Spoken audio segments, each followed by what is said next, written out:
Hello, I'm Howard Steele. I was privileged to study and work in England for 18 years, beginning my doctoral studies at a time when Dr. John Bowlby still kept office hours at the Tavistock Clinic, where he spent most of his working life. Attachment is an integral part of human nature from the cradle to the grave. It may be, it's very prominent in early childhood, but it's true of you and me today.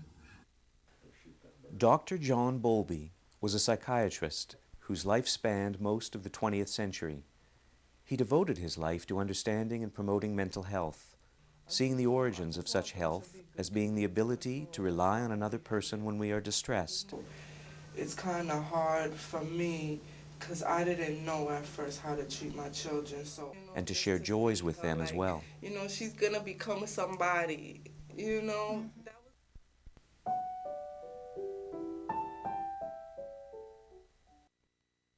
From ethology, the detailed study of animal behavior based on Charles Darwin's theory of evolution, Bowlby saw the significance of the two-way bond between infant and mother, so vital to survival.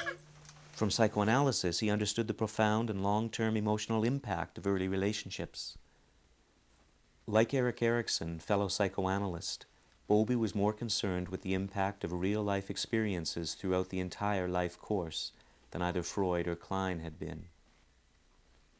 And from cognitive psychology, Bowlby came to see that humans arrive at and organize their beliefs about themselves in relation to others in the world based on mental models or schemas, as suggested to him by the work of Jean Piaget and Barbel Inhelder.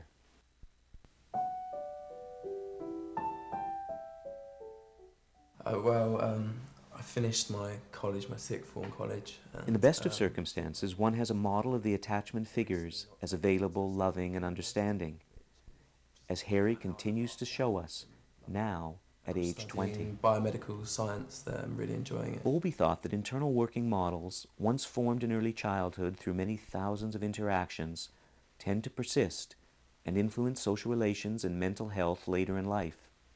The long-lasting influence of one's internal working models have been borne out by the results of many ongoing longitudinal research projects, like the one my wife and I began in London in the 1980s, studying the cross-generational effects of attachment relationships in 100 families, one of which was Harry's.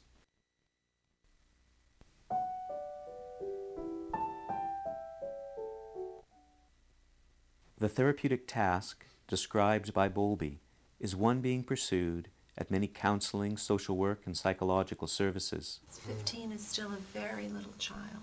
And then at the same time taking on the world's problems. Maybe I can affect this person. I mean, I had to be the stronger person too because my mother had a drug addiction. I had a little sister. So it was times that my mother would have a overdose or something. I would have to put her in the shower and just clean her back up till she come to her right state. I had to learn how to cook, wash.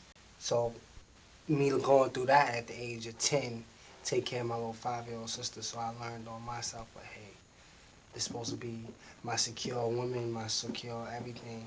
Like, how can I rely on this woman? I seen her do this, I seen her do this. So is every woman like this? Really, what it's shown me is that, it's okay to depend on someone else.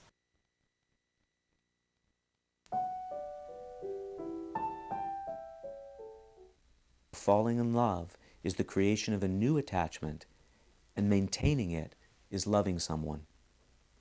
And when couple love thrives, so too does parent-child love. Bowlby frequently ended the chapters and talks that he gave, declaring a society that values its children must cherish their parents